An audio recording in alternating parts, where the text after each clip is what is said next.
लेकिन डॉक्टर अंबेडकर को वो लोग भी मजबूरी में ही सही याद करते हैं जो अपने दिल में गोडसे, गोलवलकर और हेडगवार को रखते हैं। आप अपने पुरखों के उस कद को महसूस करिए जिन्हें पहले नजरअंदाज किया गया। मुल्क की आजादी के बाद उन पर किताबें नहीं छापी गई, इस देश में उन पर कुछ पढ़ने के लिए किताबें नहीं मिली, विश्वविद्यालयों में शोध नहीं हुआ। गोया बात नहीं करेंगे तो डॉक्टर अंबेडकर खत्म हो जाएंगे, फूले खत्म हो जाएंगे, बिरसा मुंडा का नाम लेने वाला कोई नहीं होगा। मगर आज मैं इस बात को पूरी जिम्मेदारी से कहना चाहता हूं कि इस मुल्क के किसी भी कोने में हक हुकूक के लिए कोई भी आवाज अगर उठती है तो उन आवाजों में प्रेरणा स्रोत के रूप में भारत के संविधान के साथ बिरसा, फूले, अंबेडकर और पेरियार एक नजीर, एक उदाहरण बनकर के हमारे सामने है। मिटाने वाले मिट गए और आज उम्मीदों का नया सूरज हमारे सामने। ये बात बिल्कुल ठीक है कि जितनी आबादी हमारी है, जितना हक मौका हमारे पास है, उससे तो इस मुल्क के हुक्मरान, इस मुल्क के वंचित शोषित कमेरा लोगों को होना चाहिए था। लेकिन अफसोस, मैं तो दिल्ली विश्वविद्यालय में पढ़ाने वाला एक ठेके पर प्रोफेसर हूं।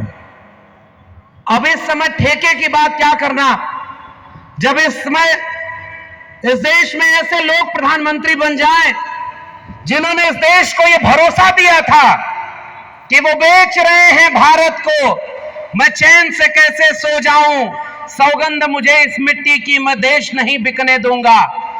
और जब वो प्रधानमंत्री बन जाए तो एक एक करके उन सारी चीजों को बेच दिया निजी हाथों में जो इस देश ने 70 साल में कमाया था, जैसे तैसे भी कमाया था।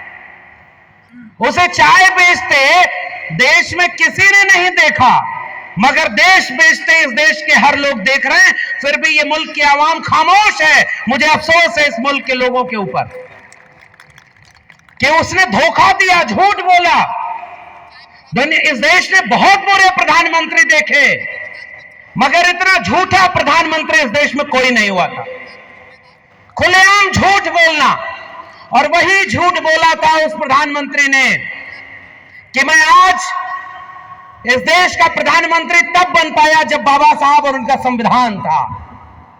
अरे भाई, अगर तुम बाबा साहब की वजह से प्रधानमंत्री बने तो बाबा साहब के सपनों का भारत बनाते, बिरसा और फूले के सपनों का, पेरियार के सपनों का भारत बनाते।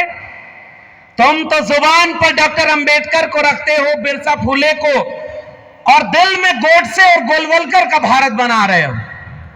आज जब हम यहां बात कर रहे हैं, इस देश में राज्यसभा में शीतकालीन सत्र शुरू हुआ है और आज ही सदी का सबसे झूठा प्रधानमंत्री संसद में खड़े होकर बोल रहा है यह देश अब अमृत काल की तरफ जा रहा है, एक नया सवेरा है। मैं उससे यहां रामलीला मैदान से यह सवाल करता हूं, किस बात का सवेरा और किस बात का अमृत काल? क्या इस मुल्क को इस बात के लिए विचार नहीं करना होगा कि आजादी के 75 साल बाद जब तुमने इस देश के लोगों को गुमराह करने के लिए हर हाथ तिरंगा, हर घर तिरंगा, 2022 तक सबको घर दे देंगे, तमाम तरह के झूठे वादे किए, बुलेट ट्रेन चलाएंगे, 2 करोड़ रोजगार देंगे, 15 लाख रुपए देंगे, हवाई चप्पल वाले को हवाई जहाज में उड़ाएंगे, और ऐसा करते करते उस बेचने वाले ने सबसे पहले सपनों को बेचा और उसके बाद एक एक करके आपके हक अधिकार की जगहों को बेच दिया। तो किस बात के तुम प्रधानमंत्री और कौन सा ये नया भारत है? मेरा सवाल यह है। हमी को दरिया पे जाने से रोकने वाले हमसे ही पानी का हिसाब मांगते हैं। आज तक तो कभी आपने इन तालीमी इदारों में, देश के विश्वविद्यालयों में बहुजनों को पहले आने से रोका।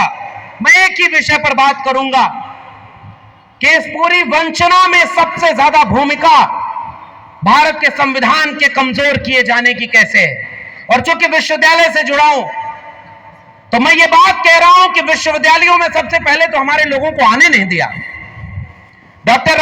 अम्बेडकर हो, फूले हो, पेरियार हो, इन सब ने जो सबसे महत्वपूर्ण लड़ाई लड़ी थी, कलम और किताब की लड़ाई लड़ी थी कि अगर पीढ़ियों को कलम और किताब हाथ में पकड़ाएंगे तो वो केवल अपना मुस्तकबिल ही नहीं, इस मुल्क का मुस्तकबिल बदल कर रख देंगे।